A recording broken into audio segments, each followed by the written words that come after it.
Experienced dungeon masters know the importance of subverting expectations. How do players react upon learning they've actually been hired to kill an innocent old woman? This series of videos is all part of our exploration of all things witchy, from the Baba Yaga of Slavic folklore to the wisdom of the witches, the demonic succubi, the demon lord, and finally, Igwilv herself. I made the intentional decision to not include mention of hags in my witches video because, well, we live in the 21st century and it's time to stop repeating misogynist rhetoric from the 13th century. That's not to say a witch couldn't be a hag or a hag-a-witch, but those two labels shouldn't be considered equal in definition. In the Middle Ages, a woman with no husband might be viewed with great suspicion, particularly if she challenged the authority of the church, which might have been as simple as offering healing through herbalist remedies. Instead of relying on prayers from the local priest, some pagan heretic was using witchcraft to heal the sick. You can only imagine how this would have been frowned on and considered a threat to the established order. In terms of game mechanics, a hag is a category of monster, like giants, dragons, golems, and demons, while a witch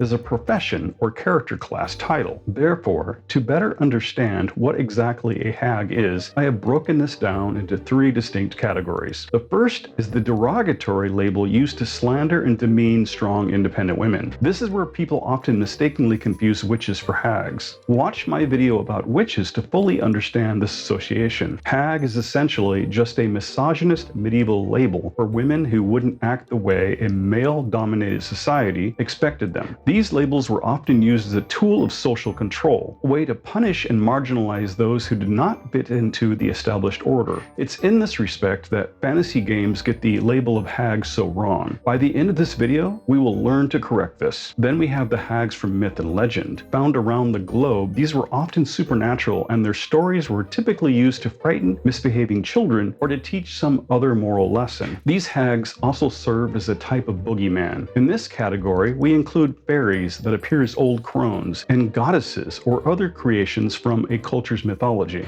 These are often purely fictional creatures, and many of the existing role-playing game hags originated from this category. This also includes hags from fairy tales such as Grimm's, and those that have appeared in cartoons or depicted in Disney movies or TV shows. Witch Hazel from Looney Tunes, the gingerbread hag from Hansel and Gretel, or the sea hag Ursula from The Little Mermaid. One of the most well-known of these is the Baba Yaga, which I have already covered in a previous video. In this category, you would also find the Gaelic Caliach, the Greek Morai, or Jenny Greenteeth, a type of sea hag, and the Black Annis, both of which originate from English folklore. There is also the Secunia, a shape-shifting, blood-sucking hag from Caribbean folklore. There are just so many more examples found all around the globe, but regardless of their point of origin, they generally serve the same purpose with very similar traits. I would also place the night hag in this category, though it is a bit outside of the others in its origins, since in our real world, night hags, just as succubi,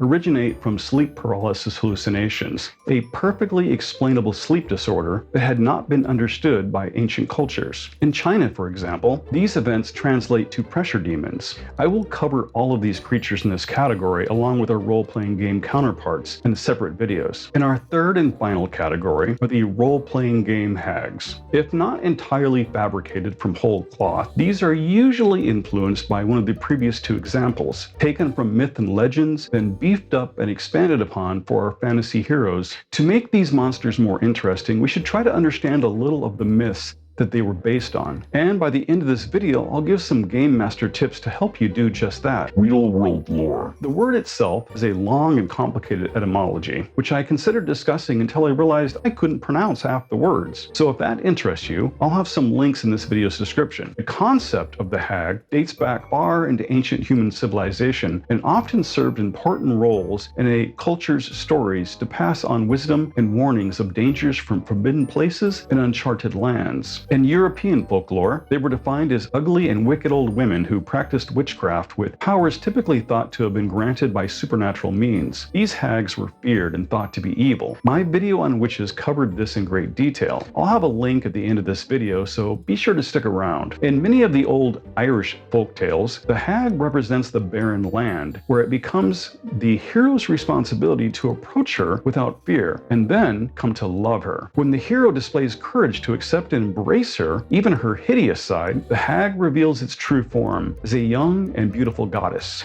Game lore. Now let's take a look at some past game lore and how we might combine all of this information to use in our fantasy role-playing games. Keep in mind that because this is a broad monster category, we're looking at nearly 5 decades of published material, and I'm not going to be able to cover every single entry, just the most important ones. The Dungeons & Dragons hag, a sea hag to be exact, first appeared in original D&D's Blackmoor Supplement 2 by D&D co-creator Dave Arneson. Here, all it said was sea hag, same powers as dryad, but attempts to kill victims with her ugliness. Looking at original D&D's Book 2, Monsters and Treasure, we find the dryad entry that informs us they are beautiful tree spirits, and they will stay within 240 feet of their respective tree. It says they have a powerful charm person spell with a 10% chance of succeeding. Lastly, it tells us dryads have exact knowledge of the woods around them. From this, we might assume that in original D&D, sea hags were ugly sea spirits with exact knowledge of the ocean around them. Also, this assumes they were so ugly that by simply looking at one, there was a 10% chance you would die.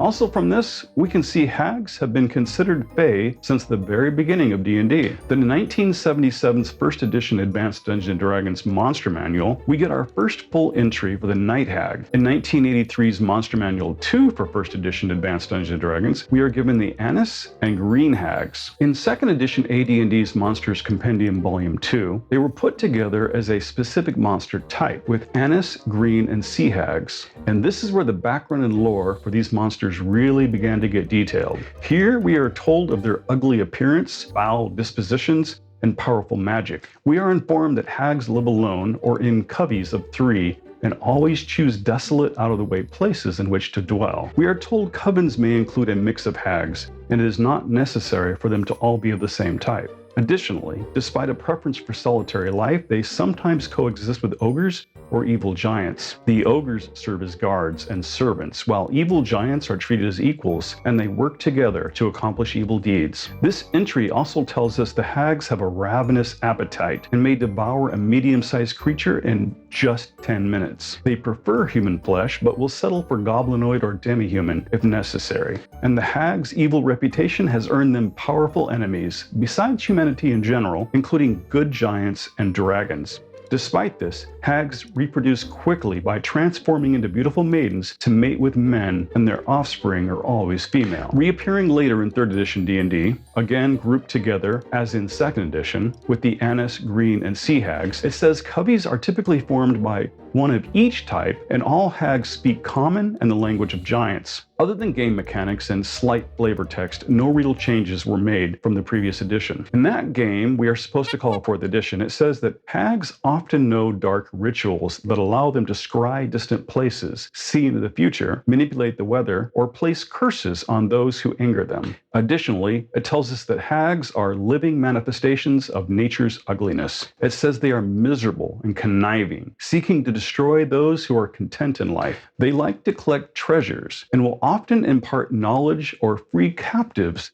in exchange for valuable items. And a big departure from previous hag entries, because of course, we are given the Howling Hag, Bog Hag, Night Hag, and Death Hag. This listing for hags tells us they are wise in the ways of dark magic, curses, and they sometimes choose to serve more powerful evil beings as advisors and soothsayers. It says most hags are petty tyrants who prefer to bully weaker monsters and foment wicked schemes against mortals unfortunate enough to live close by. I'm sure there were other types of hags appearing in other books for that game, but honestly, I just don't care.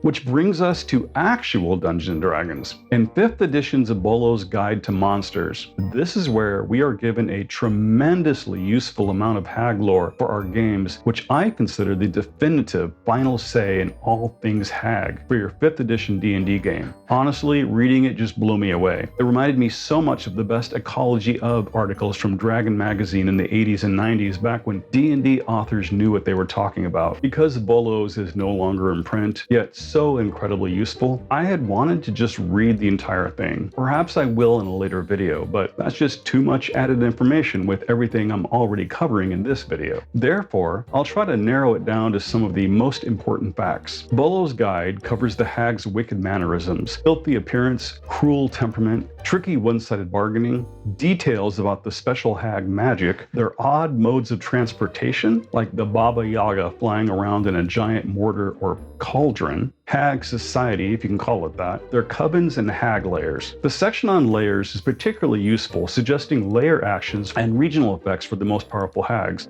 called grandmothers or aunties. It talks about tips for role-playing hags, along with how to use them in combat. I'll get into all of those details when I upload videos about each specific hag type. In Bolo's Bestiary, we are given a short entry with hag stats telling us that hags delight in bringing ruin and misery to the world. Malevolence is such a core part of a hag that shapes her physical form and molds her magical powers. Again grouped together, this time featuring the Annis hag and the Burr hag or winter hag. Then in March of 2015, Keith Amon added to his Monsters Know What They're Doing essays with Hags Revisited, parts 1 and 2. I'll include links in this video's description. Keith's articles were composed with the use of lore presented in Bolo's guide. In the Monster Manual 5th edition, it gives us the same information we previously heard from earlier editions. Hags are evil, cruel, ugly, and so on. It says they are ancient beings with their origins in the Feywild. This entry says hag names are darkly whimsical, with examples such as Peggy Pigknuckle, Grandmother Twitchwillow, Rotten Ethel, or Auntie Wormtooth.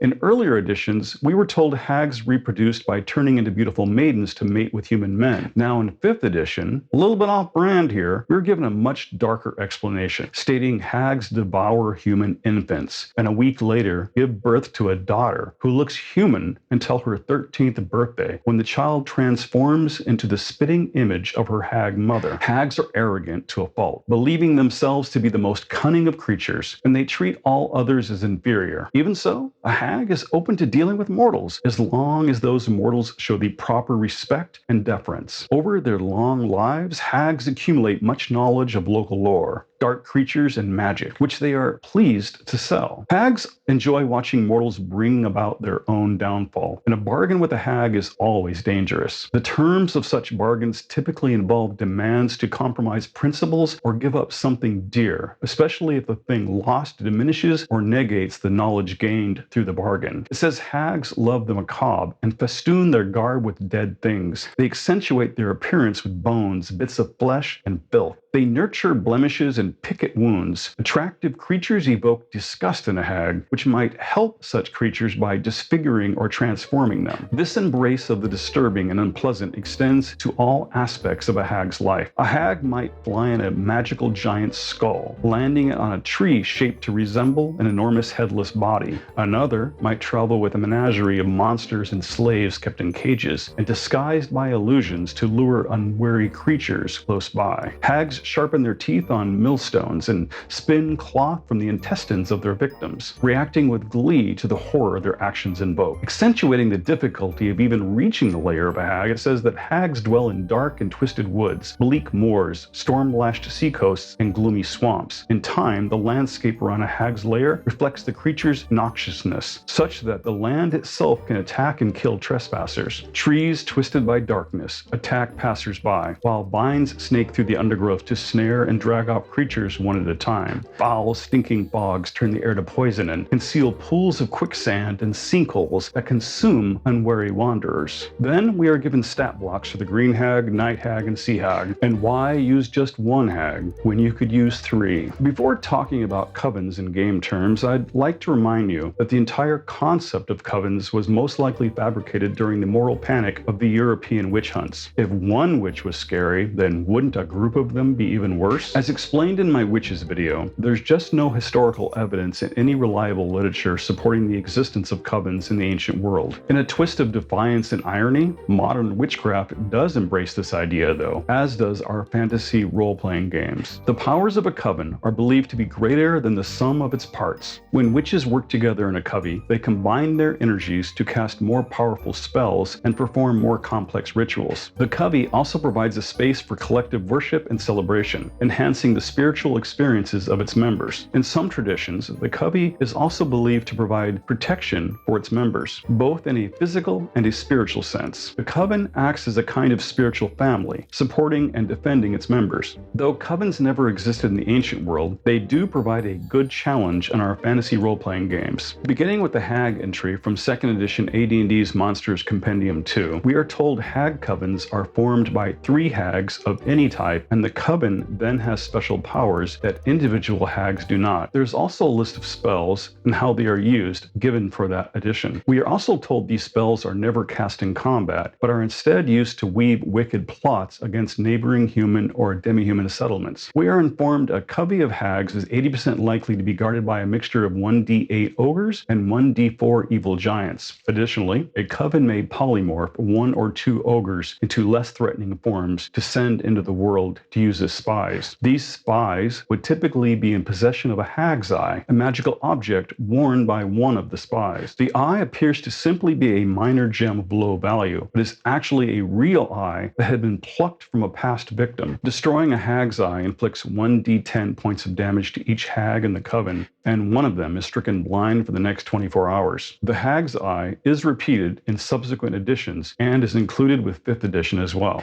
For 5th edition, coveys are discussed in the Monster Manual, but are even better described in Bolo's Guide. Now remember, this video serves only to cover hags as a group within the length of a standard YouTube video. This means I've tried to give you a broad overview, but I will be covering all of the individual hag types in greater detail with future uploads. This will include real details on coven powers, layer actions, role-playing tips, and other important details. Now let's look at some Dungeon Master advice. Experienced Dungeon Masters know the importance of subverting expectations. We strive to craft creative challenges our players will remember long after they had finished the adventure. Start by subverting the evil witch stereotype. Introduce hags who, despite their intimidating appearance, are not necessarily malicious. They might offer quests or aid to the players, only revealing their true nature later in the story. You could introduce your evil hag early in a campaign as a kind and beautiful forest maiden with her entourage of forest creatures. Of course, this hag and her ogre guards will eventually become a big problem for the players. And if you're actually using a hag from a role-playing game's bestiary, don't use the word hag. If you do that, all your players immediately metagame the whole thing and it ruins the mystery. However, if you aren't using a hag, but have a creature mistaken for a hag, then by all means, call it a hag.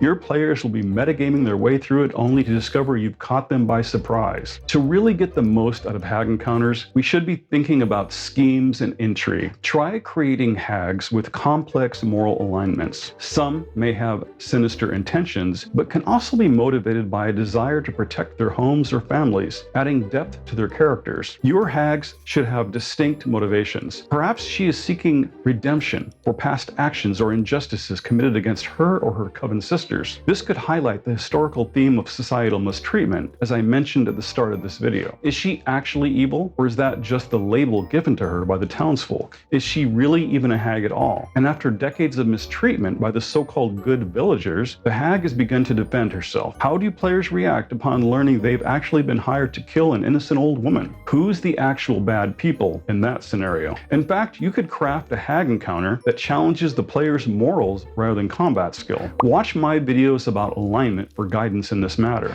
For such an encounter, players may have to decide whether to assist a seemingly evil hag or side with the villagers who fear her. What if an evil priest secretly living in a village had kidnapped and cursed a beautiful maiden in retaliation for the king banishing him from the kingdom? And now, this polymorphed princess must live out her days as a hag. Does she even realize her true nature? Just as I described the true lore of the Baba Yaga, you should seek to create hags with unique and valuable knowledge, mundane or magical. Instead of being adversaries, they can become mentors or allies who teach players unusual spells or abilities in exchange for assistance. At a price, of course. Or what happens if the players learn the villagers are wrong about the hag, seeing her true self, but now must face the wrath of those who fear her? With the removal of detect evil spells in 5th edition, not something I approve of, by the way, this becomes far more complicated of a scenario. What if one of the players or a loved one is dying? Perhaps an entire village has become ill, and the only way to save them is by seeking help from the crazy old lady in the woods. This hag is immortal and has great wisdom, enough to to know to help these adventurers who will grow in power until one day she may use them to achieve her evil goals. If we are to make hags more than just a stat block to be overcome with dice rolls, then we must humanize them with personal stories, vulnerabilities, and emotions. Show that they can experience love,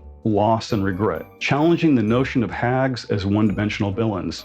As Game Master, you could use hags as they were intended in our ancient myths to teach moral lessons, and through such encounters, your players can explore themes of empathy and tolerance. In this case, players might even learn valuable life lessons about discrimination and persecution. Do not think of your hags in mere mortal terms. They are extensions of nature. They are divine retribution. They are creators and destroyers of life. They are goddesses and represent duality. Their wicked reputation is linked with humanity's fear of nature's destructive powers, with the fear of the unknown and a feeling of helplessness against a seemingly cruel and unfair world. Well, I have a lot of work to do. I need to finish my videos about the Demon Lord Guzits and finally the lore of Big Will. I'm very excited about these and I appreciate your support by liking this video and tell me in the comments your thoughts about hags. Has this video been helpful to you? I sure hope so. As always, I'm your host Atten here at We Love TTRPGs and I look forward to seeing you in the next video.